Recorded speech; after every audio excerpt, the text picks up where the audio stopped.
In celebration of Cartoon Network announcing the return of several OG shows, we are going to continue our series of giving a full team of 6 Pokemon to a variety of fandoms. And to celebrate one of my all-time favorite shows from Cartoon Network, today we're going to be going through the main Adventure Time cast and giving them a full team of 6, starting with Finn the Human. So Finn, being the hero of our story, has a main weapon of choice that tends to be a sword. So obviously I had to start this list off by giving him an Aegislash. Then, to pay homage to sexy human dad Finn from Fiona and Kate, I'm also going to go ahead and give him a King Gambit. They're both brooding, they have kind of darker auras, they're warriors, and you cannot tell me this doesn't fit. Just look at them. Next, I have to give him a dog Pokemon to represent his bestie Jake. So I'm actually going to go with a Boltund here. Plus, I felt the color scheme matched a bit better compared to some of the other dog Pokemon that I had on a list. If you couldn't tell on this list, we are going to be paying homage to various parts of Finn's life. And if that's the case, we're definitely going to have to give representation to Grass Finn. And for this one, I actually went with a Grovyle because it has access to moves like Leaf Blade. And to round up the fact that Finn is literally a knight to the Candy Kingdom, I'm gonna give my boy a Gallade. But not just any Gallade, we're gonna make that thing mega. It's got the swords, it's got the cape, literal knight Pokemon. And finally, to round out his list, I decided to go with something a little bit more abstract. Spoilers, but because Finn is the blue comet and he is this cosmic entity, I'm actually gonna go with a Cosmoem.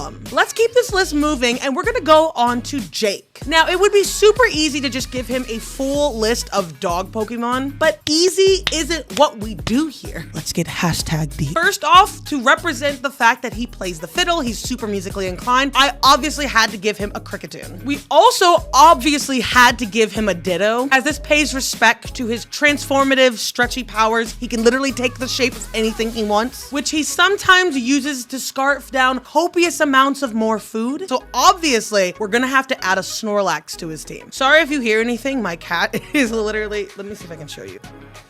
Look at it. She's so cute. Okay, please focus. Are we focused? We're focused. Next, we have to give him something for his woman, Lady Rainicorn. So I'm gonna go with the Rapidash. Now, I hear some of you in the comments yelling, why isn't it a Galarian? Shh, I got you. Wait, be patient. Shh. And for the last 2 Pokemon, if you are a true Adventure Time fan, then you are familiar with this on a tropical island scene. So for his second to last Pokemon, and I know I'm gonna pronounce this wrong, I'm going to give him the Pao style Oricorio. And finally, because we have to give him at least 1 dog Pokemon to represent again his foodie side, his chef ordeal, I decided to go with a Fido. Moving right along to my personal favorite character on this list, Marceline the Vampire Queen. And my favorite character has to have one of my favorite Pokemon, so first off, we're gonna give Marcy a Gliscor. And the color scheme, the black and the red, it just goes so well. I'm also gonna give her a Gengar and maybe a Mega Gengar, but I'm not too sure about that. Gengar loves playing tricks on people, and I just feel like these two would enable each other. Next, we're gonna give her a second bat Pokemon, but this time I'm gonna give her a Noivern, one of my other favorite Pokemon. Then to represent the color red that she eats, I'm actually gonna give her an Applin, as apples are also a reoccurring theme all throughout Adventure Time. Now, this one didn't feel exactly right, but we had to give her some musical-based Pokemon, and the only one that I could really find that played the guitar was Toxtricity. If there is a better one, let me know. And finally, rounding out this list is I'm gonna give her a Zoroark. Maybe a Zorua.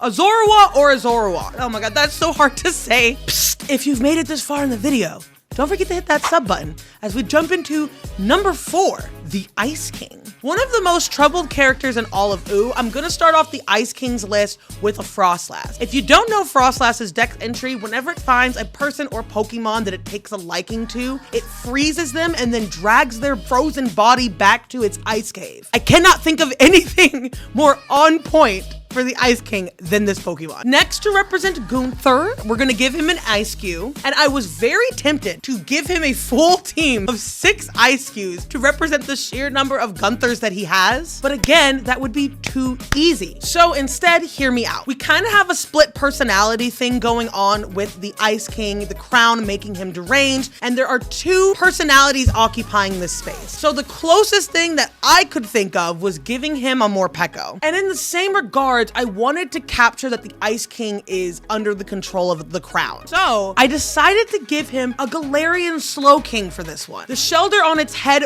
poisons the user and takes advantage of the Slow King, essentially having it do stuff that it would never do. Next, let's give him a Gardevoir because you know that the Ice King would have a pretty lady Pokemon. And finally, I'm gonna give him an Ice Rider Calyrex. It's an Ice type, royal persona, and I think it works really well here. Before we get to the last character on our list, we are almost at our 4,000 watch hour goal to monetize the channel. So if you liked what you've seen so far, don't forget to hit that subscribe button, ring the bell notification, and like the video because it really helps us out. And without further ado, let's go into the final character on our list, Princess Bubblegum. Now, Princess Bubblegum's team was actually one of the most fun for me to put together for this list. And we're gonna start off strong by giving her an alchemy. It represents the sweets in the Candy Kingdom. And in the same regard as a lot of the Candy citizens are actually like various baked goods, I also went with the Slurpuff. I think both of these actually make a lot of sense for Princess Bubblegum, almost as well as the third Pokemon on her team, which is gonna be an Alakazam. PB is generally regarded as one of the top minds in OO, and if you didn't know, Alakazam is considered one of the, if not the smartest Pokemon. But so that we can kind of stay on brand just a little bit more here, I'm gonna make that thing shiny. And to round out this list, we're going to give this legendary character a legendary Pokemon. So I went with the Mewtwo. It really fits here because I feel like it represents kind of the experimentations that she's known for and the defiance of nature. Plus its tail and everything kind of reminds me of Goliath and how it started to rebel against its creator because it thinks it knows better, blah, blah, blah, blah. You get it. And finally, I'm gonna be giving her a Sylveon. It matches with the color scheme. Need I say more? And finally, to round out this list, a Pokemon that is going to be pushing PB towards her lust for knowledge, I went with a Porygon. But if you agree or disagree with any choices that you see here on the list, let me know in the comment section down below